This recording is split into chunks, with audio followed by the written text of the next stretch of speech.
भारत और पाकिस्तान के बीच अब तक 4 बड़े युद्ध हो चुके हैं और गर्व की बात यह है कि इन चारों युद्धों में पाकिस्तान को हार का सामना करना पड़ा था। भारत और पाकिस्तान के बीच पहला युद्ध 1947-48 में कश्मीर में कब्जे को लेकर हुआ था और इसके बाद 1965 की लड़ाई, फिर 1971 का बांग्लादेश मुक्ति संग्राम और उसके बाद में 1999 में कारगिल युद्ध हुआ था। जय हिंद दोस्तों, स्वागत है आपका आपके अपने YouTube channel trail blazer the study point में। आज हम बात कर रहे हैं ऑपरेशन जिब्राल्टर के बारे में। दरअसल भारत के मुसलमानों में ऐसी मान्यता है कि कश्मीर में हजरत दरगाह में पैगंबर मोहम्मद का बाल रखा हुआ है।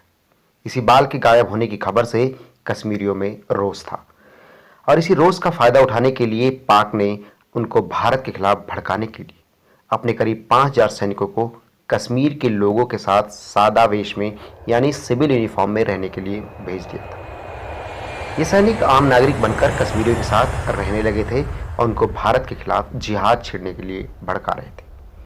इस ऑपरेशन को पाक सेना का major general Akhtar Hussain Rizvi command कर रहा था। दरअसल जिब्राल्टर स्पेन के पास एक छोटा सा टापू है। जब यूरोप जीतने के उद्देश्य से अरबी सेना पश्चिम की ओर चली तो जिब्राल्टर ही उनका पड़ाव बना था, जिससे निकलकर उन्होंने पूरे स्पेन पर जीत दर्ज की थी।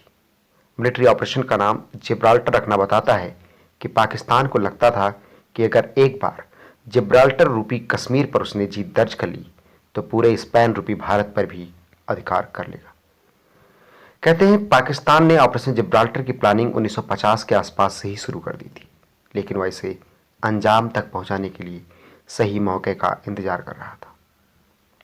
और इस ऑपरेशन को उस समय पाकिस्तान के विदेश मंत्री जुल्फिकार अली भुट्टो का समर्थन प्राप्त था। इस ऑपरेशन के लिए पाकिस्तान ने लगभग 40,000 सैनिकों को विशेष रूप से ट्रेनिंग दी थी और जिनका मकसद घुसपैठ से हमला करना था। रिटायर्ड पाकिस्तानी जनरल अख्तर हुसैन मलिक के शब्दों में कहा जाए तो वो कहते हैं कि हम इस ऑपरेशन के माध्यम से कश्मीर समस्या को हमेशा के लिए खत्म करना चाहते थे। हालांकि हम भारत से युद्ध नहीं चाहते थे। इस काम को अंजाम देने के लिए पाकिस्तान ने पहले ज़मीनी कार्य, खुफिया जानकारी जुटाने के लिए और घुसपैठ करने के लिए सीमा की पहचान करने के लिए पहले ऑपरेशन नुसरत भी चलाया था। अगस्त 1965 के पहले सप्ताह में 30,000 से 40,000 के बीच की संख्या में पाकिस्तानी सैनिक भारतीय सीमा में घुसना शुरू कर दिए थे। इनका लक्ष्य कश्मीर के 4 ऊंचाई वाले इलाकों पीर पंजाल, गुलमर्ग, उरी और बारामूला पर कब्जा करना था, ताकि यदि भारी लड़ाई छिड़े तो पाकिस्तान की सेना ऊपर बैठकर भारत की सेना के दांत खट्टे कर सके। इन सैनिकों को पाकिस्तान ने जिब्राल्टर फोर्स सीक्रेट नाम दिया था।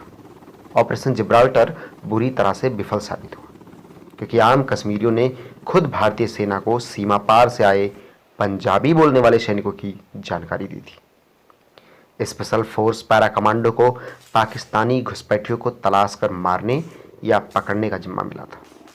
पैरा कमांडो को एयरलिफ्ट कराने की जिम्मेदारी एयरफोर्स को दी गई थी। भारत के जाबाज सैनिकों ने बहुत बड़ी संख्या में घुसपैठियों को पकड़ लिया, लेकिन पाकिस्तान ने भारी तोपों से गोलाबारी शुरू कर दी थी।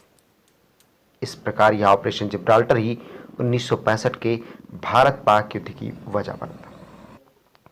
1965 का भारत पाक युद्ध द्वितीय विश्व युद्ध के बाद से टैंकों के माध्यम से लड़ा गया सबसे बड़ा युद्ध था। इस युद्ध में भारत के सैनिकों ने पाकिस्तान को इतनी बुरी तरह खदेड़ा था कि पाकिस्तान के सैनिक अपने 20 टैंकों को चलती हालत में छोड़कर भाग गए थे और भारत की सेना तो लाहौर के ठीक बाहर तक पहुंच गई थी।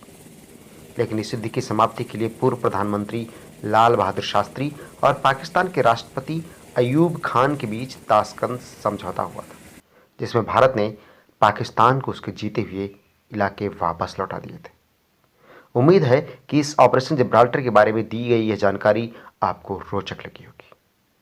मिलते हैं अगले वीडियो में। वीडियो अच्छा लगे तो इसे लाइक करें, शेयर करें और जिन लोगों ने अब तक चैनल को सब्सक्राइब नहीं किया सब्सक्राइब भी करें।